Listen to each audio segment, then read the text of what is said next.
BSP என்று சொன்னாலே அண்ணன் ஆம்ஸ்ட்ராங், அண்ணன் ஆம்ஸ்ட்ராங் என்று சொன்னாலே பொற்கொடி ஆம்ஸ்ட்ராங். அவர்கள் பின்னால் தான் அனைத்து நிர்வாகிகளும் இன்றைக்கு களத்திலே நின்று கொண்டிருக்கிறார்கள்.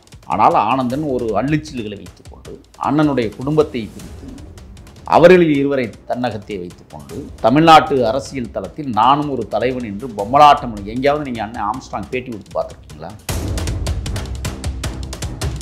இது போன்ற நபர்களுக்குத்தான் அவர் இன்றைக்கு பதவியை கொடுத்து அழகு பார்த்து கொண்டு திருமதி ஆம்ஸ்ட்ராங்கை ஓரங்கட்ட வேண்டும் என்பதற்காக ஒரு A4 சைஸ் பேப்பரை வாங்கி அதில் பிரிண்ட் விட்டு போட்டு அதில் வந்து போர்ஜரி கையெழுத்துல போட்டு கட்சியை விட்டு நீக்குகிறோம் சொல்லலை, வீட்டில் உள்ள வேலையை பார்க்க, குழந்தையை பாதுகாக்க அப்படிங்கிற ஒரு கடிதத்தை கொடுக்கிற அளவிற்கு அகில இந்திய தலைமை கேவலமாக இருக்கிறதா? அப்போ அகில இந்திய தலைமை மாயாவதி அம்மையார் தமிழ்நாட்டில் வந்து ஒரு பெண் ஆளுமையோடு இருக்க வேண்டும் என்று கருதுவாரா இல்லையா? சரி, அண்ணன் நியமித்த அத்தனை பேரையும் காலாவதி ஆக்கி விட்டாராம், யாருக்கும் பதவி இல்லை. அப்போ இவருடைய நோக்கம் சம்பாதிப்பதும் கொள்ளையடிப்பதும். கட்ட பஞ்சாயத்துக்கு மட்டுமே ஒரு மாநில தலைமை தேவைப்படுகிறது என்றால் கேடுகட்ட அரசுகள் இந்த நாட்டை ஆண்டு கொண்டிருப்பதற்கு சான்று அண்ணன் ஆம்ஸ்ட்ராங் மரணம். ராஜாராமுடைய கையெழுத்தே இல்லாமல் ஒரு விலகல் கிடைக்கும், போர்ஜரியா இல்லையா? உண்மையான தலைவராக திருமதி ஆம்ஸ்ட்ராங் தான் பிஎஸ்பியினுடைய தலைவர் என்பதை செயற்குழுவும் பொதுக்குழுவும் தேர்ந்தெடுத்து அனுப்பியது.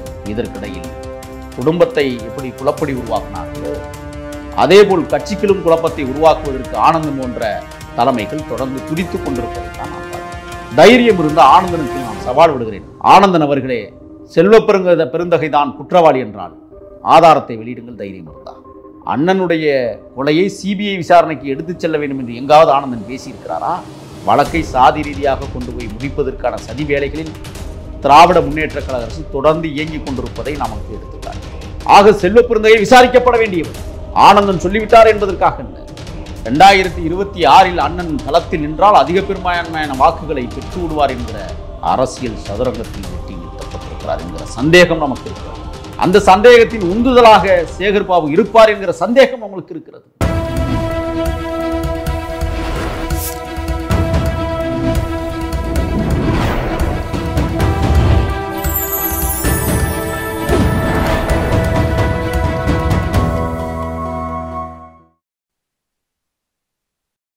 சேனல் 5 தமிழ் நேயர்களுக்கு வணக்கம். இன்றைய நேர்காணலில் நம்மோடு இணைந்திருப்பவர் தமிழ் தேசிய ஆதரவாளர் திரு முகில் அவர்கள். வாருங்கள், அவரோடு பேசுவோம். சார் வணக்கம். வணக்கம்.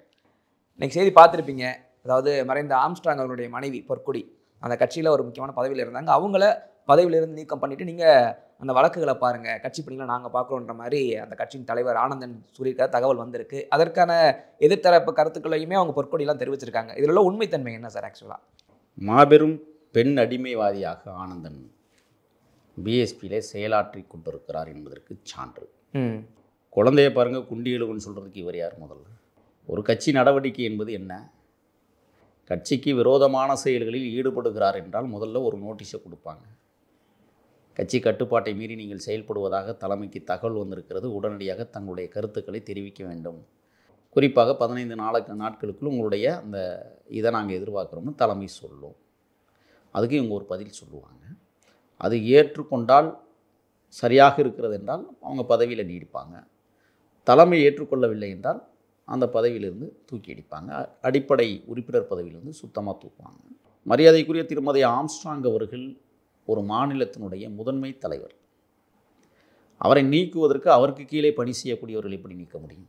ராஜாராம்னு ஒருத்தர் முன்னாள் எம்பி அங்கேருந்து இங்கே வந்து அவர் தான் வந்து இதை நீக்கியிருக்கிறாருன்னு அவருடைய கையெழுத்தே அந்த கடிதத்தில் இல்லை. திட்டமிட்டு ஒரு போர்ஜரி வேலையை பிஎஸ்பி ஆனந்தன் தொடர்ந்து செய்து கொண்டிருக்கிறார். இப்போ என்ன சிக்கல்னா, திருமதி ஆம்ஸ்ட்ராங் அவர்கள் ஒரு அறிக்கையை கொடுத்துருக்காங்க. என்ன அறிக்கைனா, கட்சியையும் பிளவுபடுத்துவதைப் போல என் குடும்பத்தையும் பிளவுபடுத்துகிறார்கள். இப்போ இங்கே என்னென்னா, ஆம்ஸ்ட்ராங்கினுடைய தம்பி மரியாதைக்குரிய சகோதரர் க்ளோஷ் அவர்களை மாநில பொதுச் செயலாளராக அறிவிச்சிருக்கிறார் ஆனந்தன். அதே மாதிரி அண்ணன் ஆம்ஸ்ட்ராங்கினுடைய மூத்த அண்ணன் அவர் வந்து உத்தரப்பிரதேசத்தில் வேலை செஞ்சிட்டு இருக்கும்போது கொள்ளையர்களால் சுட்டுக் கொல்லப்பட்டவர். அவர் வந்து ஒரு வங்கியினுடைய மேலாளர் பதவியை வைத்தவர். வங்கிக்குள்ள கொள்ளையடிக்கும் போது சுட்டு கொண்டுட்டாங்க. அவருடைய பையன் ரீகன் வந்து மாநில செயலாளர். குடும்பத்தை பிரிச்சிட்டாங்களா?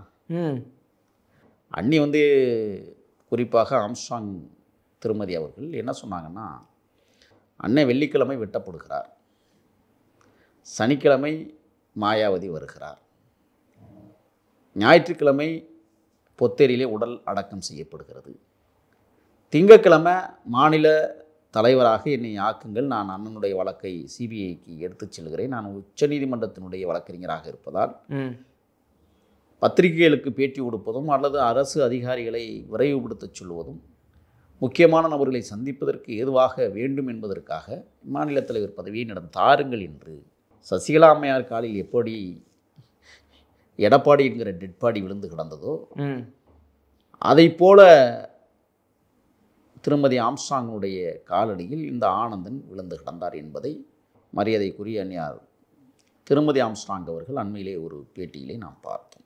அதுதான் உண்மையும் கூட. 3 மாத காலம் இந்த பதவியை அவரிடத்திலே கொடுத்து கட்சியை வழிநடத்த வேண்டும் என்பதற்காக கொடுக்கப்பட்டது. அகில இந்திய தலைமை திருமதி ஆம்ஸ்ட்ராங் அவர்களைத்தான் அந்த பதவியை எடுக்க சொன்னது. ஆனால் நான் இன்னும் அந்த விடயத்திலிருந்து வெளிவர முடியவில்லை, நான் வெளியிலே வந்ததற்கு பிறகு கட்சி பணியாற்ற வருகிறேன் என்று சொல்லுகிறார். வீட்டில் உள்ள வேலையை பாருங்கள், பிள்ளையை ஒழுங்காக கவனிங்க, சிபிஐ விசாரணைக்கு உத்தரவிடுங்கன்னு சொல்கிறதுக்கு நீங்கள் யார்? அப்போ சிபிஐ விசாரணைக்கு உத்தரவுறதுக்கு இந்த கட்சி வேலை செய்யாதா, நடவடிக்கை எடுக்காதா? அவங்க ஏன் கவனிக்கணும்? அப்போ இதுக்குள்ள எவ்வளோ பெரிய முரண்பாடுகள் இருக்கிறது. இப்போ இதில் வந்து பார்த்தீங்கன்னா இந்த குடும்பத்துக்குள்ளே 2 பேரை பிரிச்சுட்டான் ஆனந்து. இப்போ பிரித்து அவர் வந்து கட்சியை வழி நடத்துவதற்கு அண்ணனுடைய தம்பியையும் பிரிச்சாச்சு, அண்ணனுடைய அண்ணன் மகனையும் பிரிச்சாச்சு, 2 சொந்தங்களை பிரிச்சாச்சு. இப்போ இங்கே ஏன் இந்த விஷயத்தை நான் கையில் எடுக்கிறேன்னா, இவங்க எல்லாம் கூட்டு குடும்பமாக வாழ்ந்தார்கள், கூட்டு இடமாக இன்றைக்கும் இருக்கிறது. இப்போ அந்த கூட்டு தொழிலில் பிளவு வந்துருச்சு, தொழில் நடத்த முடியல. அண்ணே ரசித்து கட்ட வேண்டும் என்று ஆசைப்பட்ட வீடு, அந்த வீட்டுக்கு முன்னால் தான் வெட்டி கொல்லப்பட்டார். அந்த வீடு அப்படியே கிடக்கிறது இவர்களுடைய குடும்ப பிரச்சனையால். இந்த குடும்ப பிரச்சனையை உருவாக்கியதே ஆனந்தன் தான். இப்போ இது வந்து பெரிய லெவலில் இப்போ போயிட்டுருக்கு. அப்போ தொழில் நடத்த முடியல, கட்டிய வீடை ஒழுங்காக அண்ணன் போய் கை வைக்க முடியல, குடும்பத்துக்குள்ள குழப்பத்தை உருவாக்கிட்டாங்க, எதிரும் புதிருமாக உருவாக்கக்கூடிய தன்மையை செயல்படுத்திட்டாங்க. அப்படிங்கும்போது அண்ணியார் மிகுந்த மன உளைச்சல் என்ன இருக்காங்கன்னா, அதான் சொல்லுவாங்க, உண்ட வீட்டுக்கு ரெண்டகம் பண்ணுறது. அதைத்தான் ஆனந்தன் இப்பொழுது செய்து கொண்டிருக்கிறார். இவருக்கு கீழே இருக்கிற ஜாம்பவான்கள் யார், களப்போராளிகள் யாருன்னு பார்த்தீங்கன்னா கேவலமானவங்கள்லாம் கீழே இருக்காங்க. அதாவது பெரியார் அன்பன்னு ஒருத்தர்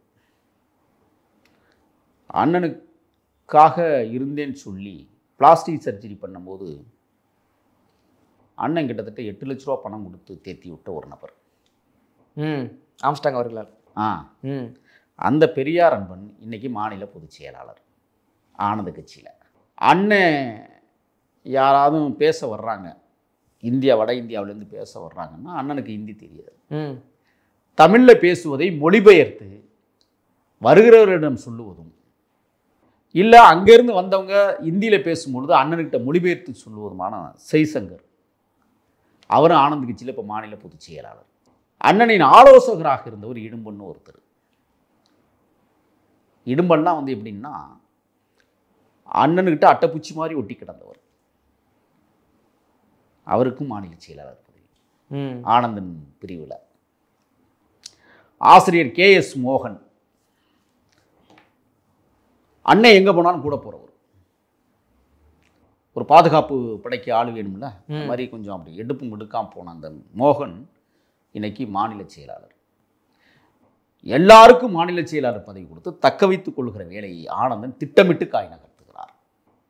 அடுத்து பட்டாபிராமனில் வந்து மிகப்பெரிய ரவுடியாக இருக்கிற இளங்கோ, இந்த இளங்கோவுக்கும் ஆனந்தனுக்கு தொழில் போட்டி நிறைய.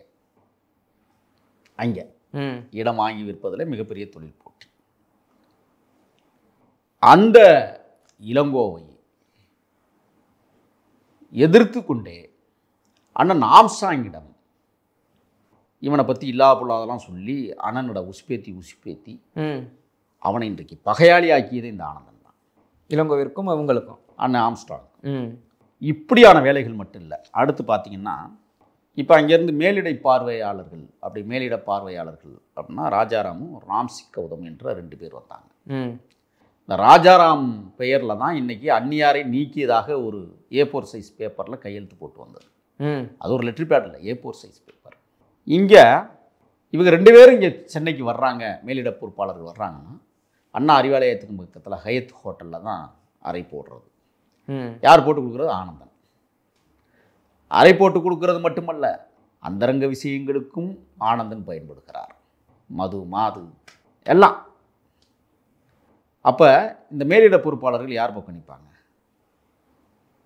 யோசிச்சு பாருங்க. நீங்கள் இங்கே வந்து கூத்தடிச்சிட்டு கும்மால் அடிச்சுட்டு வட இந்தியாவுக்கு போயிடுறது. அந்த ஹயத் ஹோட்டலில் ஆனந்த் வந்து மெம்பராக இருக்கிறார். எப்படியெல்லாம் இவங்களுடைய அரசியல் எல்லாம் சுயநலம் கலந்த வருமானத்தின் ஆதாயத்திற்காகவே கட்சி நடத்துகிற ஆனந்தன் யாராருக்கெல்லாம் எப்படியெல்லாம் பொறுப்பு போட்டிருக்கிறார் என்பதை நாம் பார்க்க முடியும். பல்லாவரம் கட்சி தலைமையகத்தில் கூட்டம், ஒரு 10 பேர் சேர்ந்து கூட்டம் நடத்துகிறாங்க. பிஎஸ்பி என்று சொன்னாலே அண்ணன் ஆம்ஸ்ட்ராங், அண்ணன் ஆம்ஸ்ட்ராங் என்று சொன்னாலே பொற்கொடி ஆம்ஸ்ட்ராங். அவர்கள் பின்னால் தான் அனைத்து நிர்வாகிகளும் இன்றைக்கு களத்திலே நின்று கொண்டிருக்கிறார்கள். ஆனால் ஆனந்தன் ஒரு அள்ளிச்சில்களை வைத்துக்கொண்டு அண்ணனுடைய குடும்பத்தை பிரித்து அவர்களில் இருவரை தன்னகத்தை வைத்துக்கொண்டு தமிழ்நாட்டு அரசியல் தளத்தில் நானும் ஒரு தலைவன் என்று பொம்மலாட்டம். எங்கேயாவது நீங்கள் அண்ணன் ஆம்ஸ்ட்ராங் பேட்டி கொடுத்து பார்த்துருக்கீங்களா? அவர் இறந்ததற்கு பிறகுதான் தெரியும் அவருடைய செல்வாக்கு என்ன என்பது. தன்னிகரற்ற தமிழ்நாட்டினுடைய தலித் மக்களின் தலைவராக விளங்கியவர் அண்ணன் ஆம்ஸ்ட்ராங்.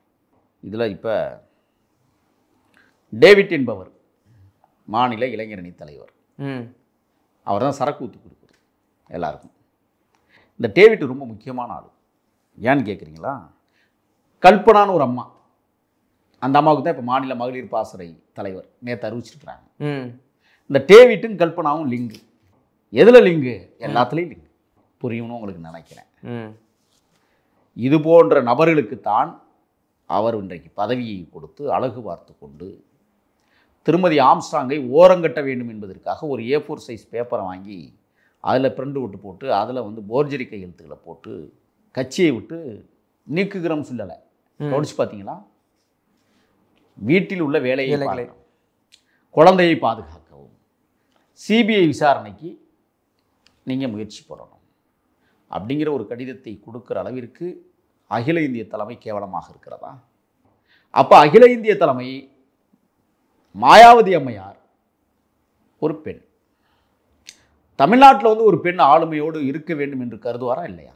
அண்ணன் வெட்டப்பட்டு கண்ணாடி பேழைக்குள் கண்ணுறங்குகிற நேரத்தில் திருமதி ஆம்ஸ்ட்ராங்குடைய தலையை வருடி சொன்னார், நான் இருக்கிறேன், இந்த குழந்தையை பாதுகாப்பதற்கு நான் இருக்கிறேன், நான் எல்லாத்தையும் பார்த்துக்கிறேன்னு சொல்லி உச்சி முகந்துட்டு போன மாயாவதியின் பேச்சை கேட்டு தான் இன்றைக்கி வர திருமதி ஆம்ஸ்ட்ராங் அரசியல் தளத்தில் நீங்கள் ஒரு 3 மாதமாக நீங்கள் பாருங்கள், பள்ளி குழந்தைகளுக்காக பாடப்புத்தகங்கள் நோட்டுக்குள் கொண்டே கொடுப்பது, ஏழை எளிய மக்களுக்கு உணவு கொடுப்பது, சாலையோரத்தில் உறங்குகிற மக்களுக்கு பெட்ஷீட்டு பாய் போன்ற பொருட்களை கொடுப்பது, வாரந்தோறும் வெள்ளிக்கிழமை ஆனால் அண்ணனுடைய கல்லறையிலே வருகிறவர்கள் அனைவருக்கும் உணவு பரிமாறி அவர்களும் உண்டு விட்டு அந்த இடத்தை விட்டு கண்கலங்கி செல்வது என்ற சம்பவங்கள் தொடர்ச்சியாக அந்நியார் அவர்கள் களத்திலே நின்று களமாடி கொண்டிருக்கிறார்கள். ஆனந்தன் எங்கேயாவது பார்த்துருக்கிறீங்களா? ஒரே ஒரு முறை இம்பி தொகுதியில் நின்று வெறும் 10,000 ஓட்டு வாங்கியவருக்கு இன்றைக்கி மாநில தலைவர் பதவி என்றால் எப்படி சகித்து கொண்டிருப்பார்கள்? சரி, அண்ணன் நியமித்த அத்தனை பேரையும் காலாவதியாக்கி விட்டார் ஆனந்தன். யாருக்கும் பதவி இல்லை, எல்லாரையும் வெளியேற்றுவது. அப்போ இவருடைய நோக்கம் சம்பாதிப்பதும் கொள்ளையடிப்பதும். கட்ட பஞ்சாயத்துக்கு மட்டுமே ஒரு மாநில தலைமை தேவைப்படுகிறது என்றால் இந்த பிஎஸ்பி என்கிற மாபெரும் இயக்கத்திற்கு, இந்தியாவில் 3வது பெரிய கட்சியாக இருக்கிற இந்த இயக்கத்திற்கு தன்னையே தரலாக்கி கொண்ட அல்லது தன்னையே தியாகம் செய்து கொண்ட மாபெரும் தலைவர் ஆம்ஸ்ட்ராங் அவருடைய குடும்பம் எண்ணற்ற பணிகளை செய்திருக்கிறது. அந்த வகையில்தான் திருமதி ஆம்ஸ்ட்ராங் அவர்கள் மாநில தலைமைக்கு வர வேண்டும் என்று ஆரம்பத்திலேருந்தே சொன்னார்கள். இன்றைக்கி அவங்க அந்த டிஸ்பிரஷன்லேருந்து வெளியில் வந்திருக்காங்க. ஒரு துக்ககரமான நிகழ்வு, சாதாரண நிகழ்வு அல்ல. அவர் சொல்லுகிறார், என் குழந்தையை உச்சிமிட்டு முத்தம் கொடுத்த தகப்பனை தேடுகிறது பிள்ளை. வலிமிகுந்த வார்த்தைகள். புகைப்படத்தை பார்த்து அப்பாவை வருடி கொடுக்கிற குழந்தை.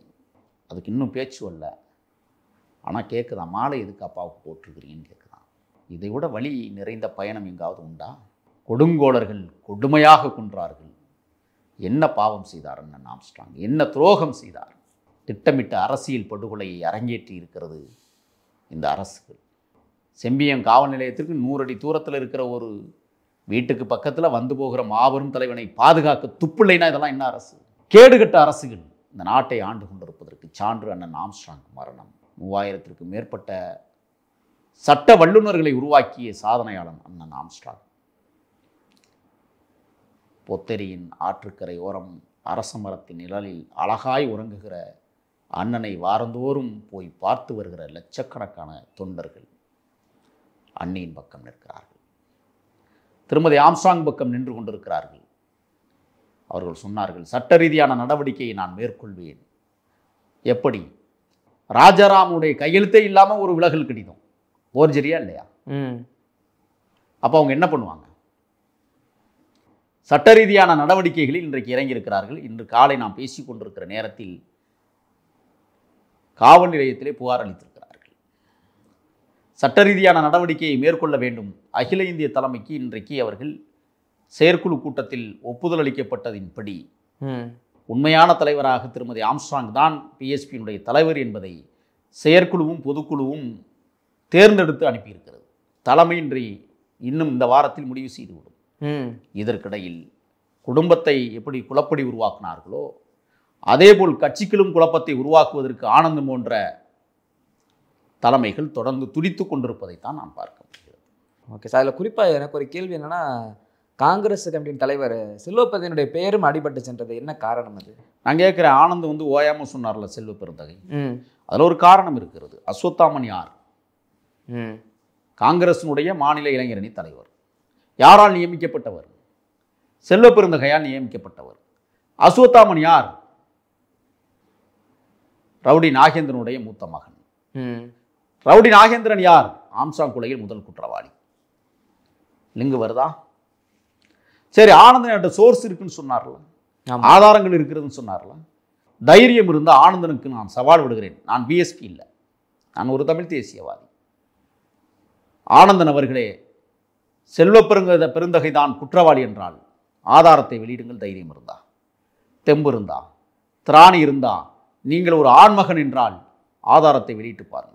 அப்போ நீங்கள் யாருக்கும் பயப்படுறீங்க? யார் உங்களை மிரட்டியது? அண்ணனுடைய கொலையை சிபிஐ விசாரணைக்கு எடுத்துச் செல்ல வேண்டும் என்று எங்காவது ஆனந்தன் பேசியிருக்கிறாரா? ஏன் பேச மறுக்கிறார்? பெரம்பூர் என்பது முக்கியமான பகுதியாக இருக்கிறது. அண்ணன் கோலோச்சிய இடம், அந்நியாருக்கு புகழ் வளர்ந்து வருகிற இடம். குளத்தூர் தொகுதியினுடைய எம்எல்ஏவாக இருக்கிற அல்லது முதலமைச்சராக இருக்கிறவருடைய பகுதி, செல்வப்பெருந்தகை உலாவுகிற பகுதி, இந்து சமய அறநிலைத்துறை அமைச்சர் சேகர்பாபு வாழுகிற பகுதி, மேயர் பிரியாராஜன் ஊர்ந்து விளையாடிய பகுதி. இத்தனை ஆளுமைகளை நிறைந்திருக்கிற பெரம்பூர் பகுதியில் இன்றைக்கு ஒரு பெரிய ஆளுமை வெட்டி வீழ்த்தப்பட்டிருக்கிறார் என்றால் இத்தனை பேரையும் விசாரிக்க வேண்டிய இடத்தில் காவல்துறை இருக்க வேண்டும். ஏன் மறுக்கிறார்கள்? இதில் ஒரு அரசியல் இருக்கிறது, சாதியம் இருக்கிறது. அருண் யாரு? சென்னை மாநகரத்தினுடைய கமிஷனர் அருண் அவர்கள் ஒரு தாழ்த்தப்படுத்தப்பட்ட வகுப்பை சார்ந்தவர். வெட்டி கொல்லப்பட்டவர் யார்? தாழ்த்தப்படுத்தப்பட்ட வகுப்பை சார்ந்தவர். வெட்டியவர்கள் யார்? தாழ்த்தப்படுத்தப்பட்ட சமூகத்தை சார்ந்தவர்கள். வழக்கை சாதி ரீதியாக கொண்டு போய் முடிப்பதற்கான சதி வேலைகளில் திராவிட முன்னேற்ற கழக அரசு தொடர்ந்து இயங்கிக் கொண்டிருப்பதை நமக்கு எடுத்து காட்டுகிறது. ஆக செல்வப்பெருந்தகை குற்றவாளி என்று பெயர் பட்டியலில் சேர்க்க வேண்டும் என்றால் ஏன் இதுவரை சேர்க்கல? ஏன் விசாரிக்கல? குற்றவாளி குற்றவாளி இல்லைங்கிறத நீதிமன்றம் பார்த்துக்கொள்ளும். ஆனால் ஒரு ஒப்புதலுக்கு கூட அவரை கூப்பிட்டு காவல்துறை விசாரிக்கவில்லை என்றால் எந்த அளவிற்கு அரசியலும் அரசும் பின்னி பிணைந்து கிடப்பதை நாம் பார்க்க முடிகிறது. ஆக செல்வப்பெருந்தகை விசாரிக்கப்பட வேண்டியவர். ஆனந்தன் சொல்லிவிட்டார் என்பதற்காக அல்ல, அசோத்தாமனை கைது செய்கிற போதே செல்வப்பெருந்தகையும் கைது செய்திருக்க வேண்டும் என்பதுதான் நிலைப்பாடு. விசாரித்திருக்கணும். எப்படி ஒரு கட்சியினுடைய தலைமையில் இருக்கிறவருக்கு ஒரு கட்சியில் இருக்கிற தலைமை பொறுப்புல வகிச்ச அசோத்தாமன் குற்றவாளின்னு சொல்லும் பொழுது இவர் ஏன் ஆலோசனை சொல்லலை? இவருக்கு தெரியாமல் அங்கே நடந்திருக்க வாய்ப்பில்லை என்கிற சந்தேகம் நமக்கே வருகிறது. ஆகையால் செல்வப்பெருந்தகை விசாரிக்கப்பட வேண்டும். அது மட்டுமல்ல, சேகர்பாபுவையும் விசாரிக்கப்பட வேண்டும்.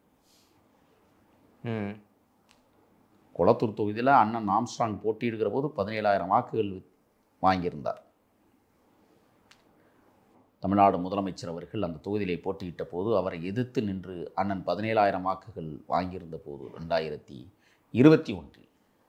2026 அண்ணன் களத்தில் நின்றால் அதிக பெரும்பான்மையான வாக்குகளை பெற்று விடுவார் என்கிற அரசியல் சதுரங்கத்தில் வெட்டி வீழ்த்தப்பட்டிருக்கிறார் என்கிற சந்தேகம் நமக்கு இருக்கிறது. அந்த சந்தேகத்தின் உந்துதலாக சேகர் பாபு இருப்பார் என்கிற சந்தேகம் நம்மளுக்கு இருக்கிறது. அண்மையில் ஒரு 4 நாளைக்கு முன்னாடி ஒரு ஆடியோ வெளியிட்டாங்க, பார்த்தீங்களா? சேகர் பாபு தன்ராஜ் அப்படிங்கிற ஒரு ரவுடி சேகர் பாபுவிடம் பேசிய ஒரு ஆடியோவை வெளியிட்டிருக்கிறார்கள். அதில் ஒரு வார்த்தை சொல்கிறாரு, ஏய் சவுசங்கர் வீட்டு மேலே நான் தான் மலத்தை கலந்து ஊற்றுனேன். ஒத்துக்கிட்டான். ஏப்ரல் 4ஆம் தேதி காணடிக்கப்பட்டான். தன்ராஜ் இப்போ எங்கே இருக்கிறானே எவனுக்கும் தெரியல. முடிஞ்சிருச்சா முடியலையாங்கிறதே தெரியல. விசாரிக்கப்பட வேண்டும். நான் கேள்வியை வைக்கிறேன். அவரை பாதுகாத்து என்னென்ன நடவடிக்கைகளில் இதுவரை ஈடுபட்டாய்? எந்த லெவலிற்கு சேகர் பாபு உன்னை பயன்படுத்தி இருக்கிறார்? மகேஷ்குமார் 6வது வார்டு மாமன்ற உறுப்பினருடைய கணவர். அவர்தான் அந்த அடியாட்களை அனுப்பியதாக தன்ராசு சொல்கிறான், நம்ம சொல்லலை. விசாரிக்கப்பட வேண்டும். அவன் சொல்கிறான், பல விஷயத்தை நான் வெளியில் கொண்டு வருவேன். பல விஷயத்தை நான் கொண்டு வருவேன் என்றால் அண்ணன் ஆம்ஸ்ட்ராங் மரணத்தையும் அதில் அடங்கியிருக்கலாம் என்கிற சந்தேகம் இருக்கா இல்லையா? ஏன் நான் இதை சொல்கிறேன்னு சொன்னால், அண்ணனை வெட்டியவர்கள் ஜொமேட்டோ பணியன் அணிந்து வந்தார்கள். சவுக் சங்கர் வீட்டில் மலத்தை ஊற்றுவதற்காக துப்புரவு பணியாளர் உடை அணிந்து வந்தார்கள். ரெண்டும் ஒன்று தானே, திட்டமிடல் ஒன்று தானே. ஆகையால் தான் நாம் சேகர் பாபுவை சந்தேகிக்கிறோம். மரியாதைக்குரிய மாண்புமிகு தமிழ்நாடு முதலமைச்சர் இதை கவனத்தில் எடுத்துக்கொள்ள வேண்டும். சாதாரணமாக நீங்கள் கடந்து போனால் உங்களை பாதுகாக்க வேண்டிய பொறுப்பு எங்களுக்கும் உண்டு. இந்த நாட்டின் முதலமைச்சர், மக்களால் அங்கீகரிக்கப்பட்ட முதலமைச்சர், உங்களை நாங்கள் மதிக்கிறோம். உங்களுடைய செயற்பாடுகளில் எங்களுக்கு விமர்சனம் உண்டு.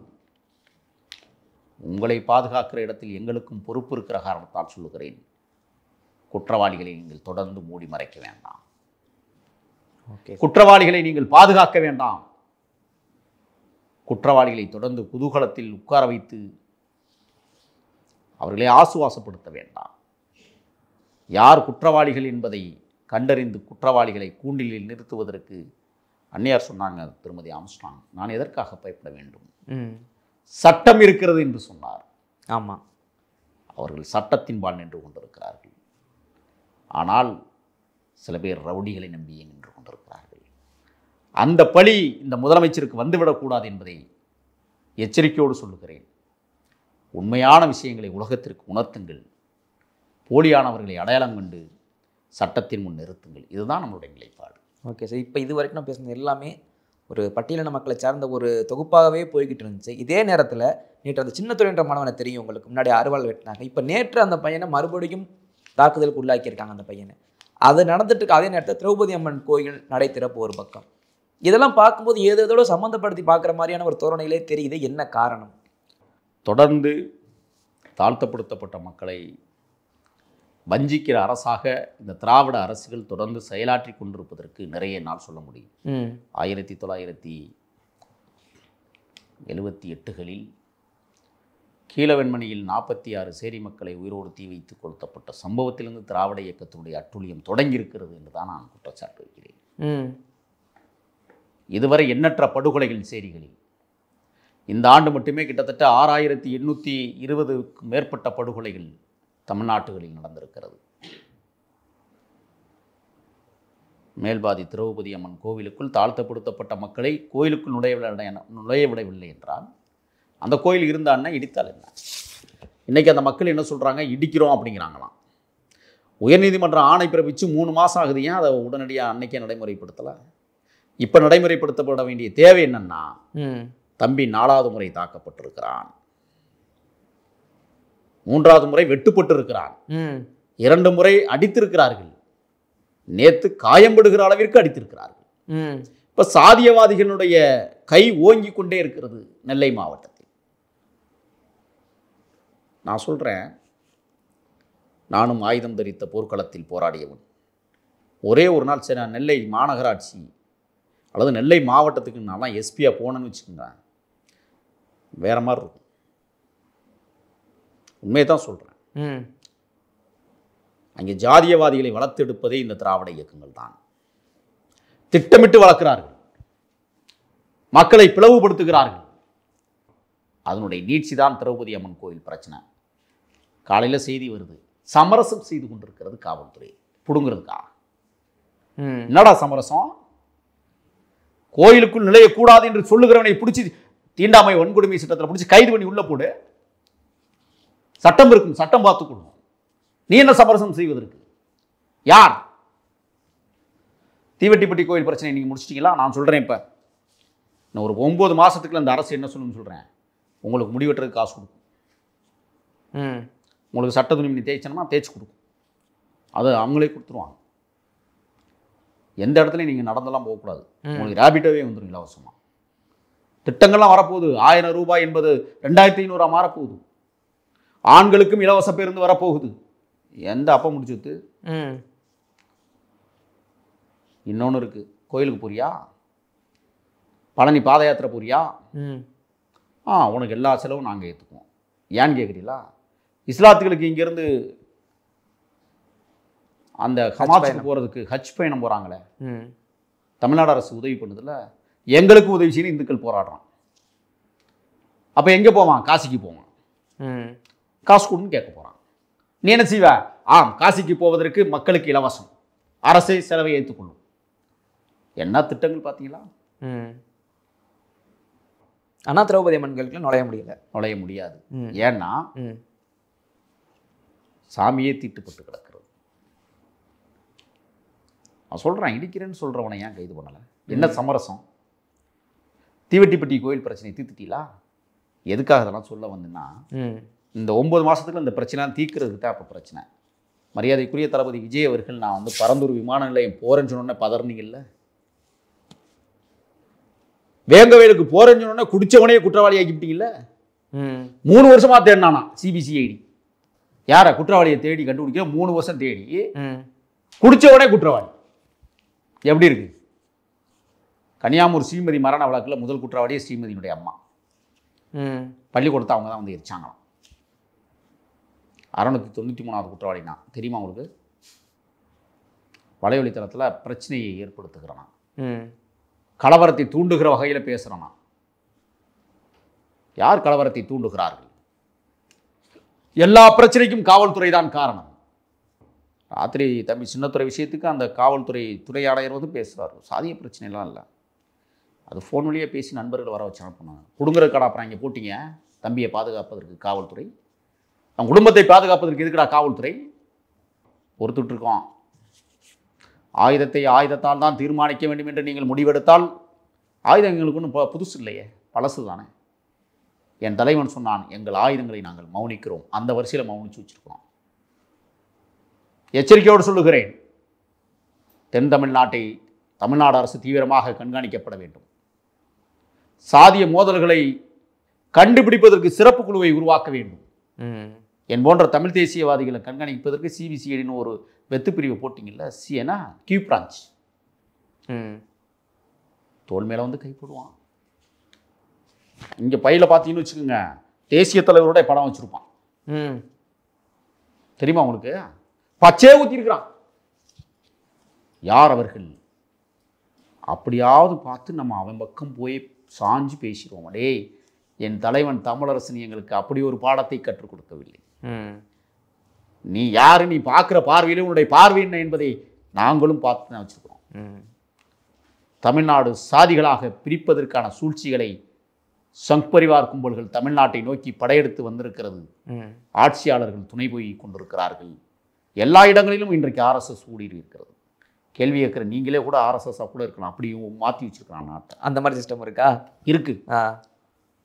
மாத்திரான்ல ஏன் இருக்கக்கூடாது? பள்ளிக்கூடங்களில் ஆர்எஸ்எஸ் வாத்தியார்கள் இருக்கிறார்கள். அப்புறம் எங்கே சாதி ஒழியும்? நீங்கள் கணக்கில் எடுங்க, ஒவ்வொரு பள்ளிக்கூடத்திலையும் சாதியவாதிகளாக இருக்கிற ஆசிரியர்கள் நிறைய. இப்போ ஒரு புதிய நடைமுறையை கண்டுபிடிச்சிருக்கிறான். அந்த குற்றச்சாட்டையும் நான் சொல்லிட்டு போகிறேன். பறையர்குடியை சார்ந்த ஆசிரியர்கள் பதவியிலே இருந்தால் அவர்களுக்கு இப்போ போக்சோ சட்டம். அவன் வன்கொடுமை சட்டம் போடுறான்ல, தீண்டாமை வன்கொடுமை சட்டம், அவனை பழி தீர்ப்பதற்கு ஒரு குழந்தை உருவி நல்லா படிடான்னு சொன்னான், அங்கே போக்சோ சட்டம். குழந்தையை உருவி முத்தம் கொடுத்தார், ஆகையால் அவருக்கு போக்சோ. எடுத்துக்காட்டுக்கு சொல்ல வேணாம் உங்களுக்கு. புதுக்கோட்டை மாவட்டம் திருமயம் தொகுதி அரிமளம் ஒன்றியத்தில் இருக்கிற ஒத்தைப்புலி குடியிருப்புங்கிற ஒரு பள்ளிக்கூடத்தில் தலைமை ஆசிரியராக வேலை செஞ்ச பெருமாள் என்கிற ஒரு வாத்தியார், தொடர்ந்து 17 ஆண்டுகளாக அந்த பள்ளியில் வேலை செய்த வாத்தியார், 100% தேர்ச்சியை வாங்கி கொடுத்த வாத்தியாருக்கு அவர் ரிட்டையர் ஆகின 1 வருஷம் இருக்கும்போது போக்சோ வழக்கில் இன்றைக்கி கைது பண்ணியிருக்காங்க. என்னடான்னு கேட்டால் குழந்தைய உருவி முத்தம் கொடுத்தான். யாரா புகார் கொடுக்க சொன்னதே அந்த குழந்தைய? சாதிய ஆதிக்கம் நிறைந்த 2 வாத்தியார்கள். சேதுபதி ராஜான்னு ஒரு வாத்தியார், பேரை பார்த்தீங்கன்னாவே உங்களுக்கு புரியும் யாருன்னு. குமரேஷன் ஒரு வாத்தியார். இவங்க 2 பேரும் ஜாதியவாதிகள். ஆக அனைத்து பள்ளிக்கூடங்களிலும் ஜாதியம் தலைத்தோங்கி கிடக்கிறது. சாதியத்தை உருவாக்குவதே பள்ளிக்கூடங்களாக இருக்கிறது. பால்வாடியிலே இப்போ உருவாக்க ஆரம்பிச்சிட்டான். பால்வாடியிலிருந்தே. இதுதான் இந்த திராவிட மாடல் அரசு. இதுதான் திராவிட இயக்கத்தினுடைய கோட்பாடுகள். 2 இயக்கத்தையும் நான் சொல்கிறேன். ஆக சாதியத்தை பால்வாடியிலிருந்து வளர்க்கிற பக்குவத்தை இந்த ஆட்சியாளர்கள் தமிழ்நாட்டு வீதிகளில் கொண்டு வந்திருக்கிறார்கள் என்றால் பல்கலைக்கழகங்களில் அது தலைவிரித்து ஆடுகிறது, பள்ளிக்கூடங்களில் தலை தோங்கி வளர்கிறது,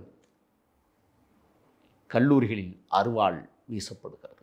ஒரு மாணவி 1500 ரூபாய் திருடிட்டான்னு சொல்லி 6 மணி நேரம் கொண்டு போய் வச்சு விசாரித்து அந்த மாணவி 4வது மாடியிலிருந்து குதித்து தற்கொலை செய்து கொண்டிருக்கிறாள் என்றால் ஒரு 1500 ரூபாய்க்கு ஒரு உயிரை காவு வாங்கியிருக்கிறது இந்த தமிழ்நாடு. கேவலமான தேசத்தில் வாழ்ந்து கொண்டிருக்கிறோம். மோசமான ஆட்சி முறையில் நாமும் நடந்து கொண்டிருக்கிறோம். ஆக தீவெட்டிப்பட்டி பிரச்சனை இருந்தாலும் சரி, திரௌபதி அம்மன் கோயில் பிரச்சனையாக இருந்தாலும் தீர்க்க மாட்டார்கள். இவர்கள் ஓட்டுகளுக்காக எதை வேண்டுமானாலும் விலை பேசுவார்கள். இன்னும் பல சேரிகள் எரிய காத்திருக்கிறது. பார்த்துட்டே இருங்க. இந்த தேர்தலுக்குள்ள ஒரு பிரச்சனையை சேரிகளிலிருந்து தொடங்குவார்கள், அரசியல் மையமாக வச்சு. கண்டிப்பாக. இப்போ என்ன முழு சித்திரை விழா அப்படின்னு ஒரு கட்சி இப்போ ஆரம்பிக்கிறாங்க.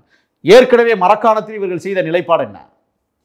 இது போன்ற திருவிழாவை எடுத்து மரக்காண நகரமே பற்றி எறிந்ததை நாம் பார்த்திருக்கிறோம். மீண்டும் பற்றி எறிவதற்கு இவர்கள் பந்தக்கால் நடுகிறார்கள். ஆட்சியாளர்கள் பார்த்து கொண்டிருக்கிறார்கள். நீதிமன்றங்கள் ஏன் இன்னும் இறங்கி வந்து கேள்வி கேட்கவில்லை? இன்னொரு கலவரத்தை உருவாக்குவதற்கு திட்டம் தீட்டுகிறார்கள். கேட்டால் என்ன சொல்கிறாங்க தெரியுமா?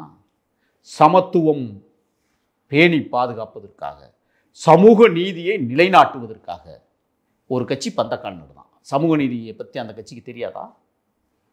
அந்த கட்சி என்னெல்லாம் சமூக நீதி பண்ணியிருக்குன்னு நம்ம பார்த்துருக்குறோம்ல. இளவரசன் திவ்யா வாழ்க்கையை சிதைத்தவர்கள், 3 கிராமங்களை அடியோடு தீ வைத்து 2003 கொளுத்திய கூட்டம் இன்றைக்கு பந்தக்கால் நடுகிறது சமூக நீதி பற்றி பேசி. கவனமாக இருக்க வேண்டிய இடத்தில் சேரிகள் இருக்கிறது. பல சேரிகள் தீ வைத்து கொளுத்தப்படுகிற சூழலை உருவாக்க திட்டமிட்டிருப்பதாக செய்திகள் வருகிறது. தயவு செய்து தமிழ்நாடு முதலமைச்சர் கவனத்தில் எடுத்துக்கொள்ள வேண்டும். அந்த மக்களுக்குரிய பாதுகாப்பை கொடுக்க வேண்டும். தமிழ்நாட்டில் ஓபிசி, எஸ்சி, எஸ்டி மக்கள் கிட்டத்தட்ட 63% பேர் வாழுகிற இந்த தேசத்தில் ஒற்றுமையின்மையை சீர்குலைத்து தமிழ்நாட்டு வீதிகளில் நெருப்பு பற்ற வைக்கிற வேலையை தொடங்கியிருக்கிறது ஆர்எஸ்எஸ் கும்பல். ஆனால் திமுக கண்டுகொள்ளுமா? ஏனென்றால் திமுகவும் ஆர்எஸ்எஸும் ஒன்றுதான். அவர்கள் காவிச்செங்கிகள், இவர்கள் திராவிட செங்கிகள். வேறுபாடு இல்லை. திராவிட முன்னேற்ற கழகத்தினுடைய கிளை செயலாளர் சாதிய ஆணவம் மிகுந்தவனாக இருக்கிறான். திராவிட முன்னேற்ற கழகத்தில் துணை பொதுச் செயலாளர் பதவிகள் மட்டும்தான் பறையர்களுக்கு கிடைக்கும். மேம்பாற்ற அறிவாற்றல் நிறைந்தவராக இருந்தாலும் துணை செயலாளரை தாண்டி ஒரு பதவி கிடைக்காது. இதுதான் அதிமுகவுடைய நிலைப்பாடு. இந்த 2 திராவிட இயக்கங்களையும் தமிழ்நாட்டில் இருந்து அப்புறப்படுத்தப்பட வேண்டிய சூழல். சத்தியமாக சொல்கிறேன், நான் இறை நம்பிக்கை இல்லாதவன், சத்தியம் செய்யாதவன். ஆத்தா திரௌபதி ஆத்தா உனக்கு கண் இருந்தா, தீவெட்டிப்பட்டி முத்துமாரி ஆத்தா உனக்கு கண் இருந்தா சாதிய பிரச்சனையை தீர்த்து வைங்க. எங்களுடைய பல்வேறு கேள்விகளுக்கு உங்கள் நேரத்தை ஒதுக்கி பகிர்ந்தமைக்கு ரொம்ப நன்றி. தொடர்ந்து பேசுவோம். வணக்கம்.